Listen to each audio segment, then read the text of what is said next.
বছরের প্রথম দিনেই তৃণমূলের প্রতিষ্ঠা দিবস। পয়লা থেকে ৭ জানুয়ারি পর্যন্ত সামাজিক বিভিন্ন কর্মসূচি থাকছে। তৃণমূল ভবনে পতাকা উত্তোলন সুব্রত বক্সের। রক্তচক্ষু উপেক্ষা করে সংগ্রাম চলবে। তৃণমূলের প্রতিষ্ঠা দিবসে লড়াকু বার্তাও দিয়েছেন মমতা বন্দ্যোপাধ্যায়। তৃণমূলের প্রতিষ্ঠা দিবসে দলীয় নেতা কর্মীদেরকে শুভেচ্ছা জানিয়ে লড়াকু বার্তা দলনেত্রীর। দেবাশিস সেনগুপ্ত আমাদের সঙ্গে টেলিফোনে রয়েছেন প্রতিনিধি। দেবাশিস, আজকে তৃণমূলের প্রতিষ্ঠা দিবস, বছরের প্রথম দিনে এই প্রতিষ্ঠা দিবসে মমতা বন্দ্যোপাধ্যায় তিনি ঠিক কি বার্তা দিয়েছেন কর্মীদের উদ্দেশ্যে? দেখো, প্রথমেই তিনি তার দলের ২৯তম প্রতিষ্ঠা দিবসে তিনি সকলকে শুভেচ্ছা জানিয়েছেন এবং এর পাশাপাশি তিনি তাদের যে লড়াই আছে, সেই লড়াই যে চলছে, সেই লড়াইকে কিন্তু জারি রাখা এবং কোনো মতো রক্তচক্ষুর কাছে মাথা নত না করার কিন্তু পরামর্শ দিয়েছেন দলীয় কর্মী সমর্থকদের কাছে। যেমনটা তিনি বলেন, যে বার্তা তিনি জানান যে ইতিমধ্যেই কেন্দ্রীয় সরকার যেভাবে এসআইআর লাগু করেছে এবং সেক্ষেত্রে এসআইআর করছে, যেখানে প্রথম দিনই খসড়া ভোটার তালিকা প্রকাশিত হওয়ার পরেই দেখা গেছে ১ ঘন্টার মধ্যে প্রায় ১,৩৬,০০,০০০ নাম যে বাদ দিয়েছে, যে নাম নিয়ে কিন্তু রীতিমতো কিভাবে বাদ দিল, কাদের নাম বাদ গেছে তা নিয়ে কিন্তু প্রশ্ন তুলেছে দলের পক্ষ থেকে, যার সদুত্তর কিন্তু এখনো পর্যন্ত পায়নি। গতকালও তারা নির্বাচন কমিশনে গিয়েছিল, সেখান থেকে কোনো সদুত্তর দিতে পারেনি একাধিক প্রশ্ন, এবং অভিষেক বন্দ্যোপাধ্যায়ের নেতৃত্বে ১০ সদস্যের প্রতিনিধি দল গিয়েছিল।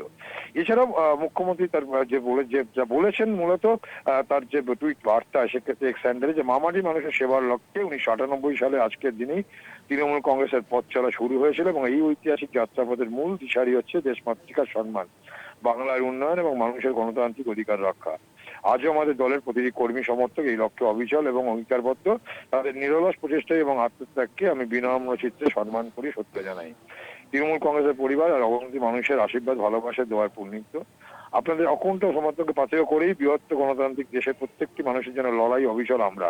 কোন রকম অপশক্তির কাছে মাথা নত নয়, সকল রক্তচক্ষুকে উপেক্ষা করেই সাধারণ মানুষের জন্য আমাদের এই সংগ্রাম আজীবন চলবে।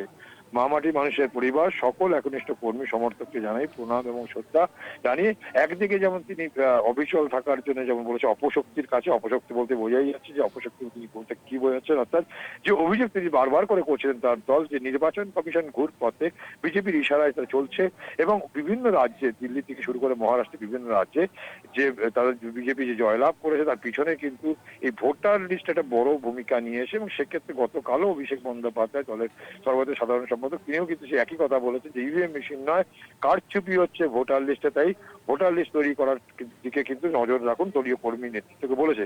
তিনি বলছেন অপশক্তির কাছে মাথা নত নয়, সকল রক্তচক্ষু হ্যাঁ উপেক্ষা করেই দেবাশিস, মানুষের জন্য আমাদের সংগ্রাম আজীবন চলবে। ধন্যবাদ। দেবাশিস সেনগুপ্ত আমাদের সঙ্গে টেলিফোনে ছিলেন প্রতিনিধি। আজকের এই পুণ্যতিথিতে আমরা আহ্বান করব যে বাংলার সর্বস্তরের সহকর্মীরা সংঘবদ্ধ হয়ে বাংলায় প্রথম ৪ বছর মুখ্যমন্ত্রীকে শপথ গ্রহণ করা আমাদের শপথ আজকে থাকবে। এবং সর্বোপরি মমতা বন্দ্যোপাধ্যায় যেভাবে বাংলার মানুষকে বাধা দিয়েছেন, একই কায়দায় সর্বস্তরের সহকর্মীদের আহ্বান করব যে আপনারা আসুন, ঐক্যবদ্ধভাবে বাংলার মাটিতে দাঁড়িয়ে মমতা বন্দ্যোপাধ্যায়কে চতুর্থবারের জন্য বাংলার মুখ্যমন্ত্রী করার দায়িত্ব আমাদের কাঁধে নেব এবং নিশ্চিত থাকুন যে আমাদের জয় নিশ্চিত হবে।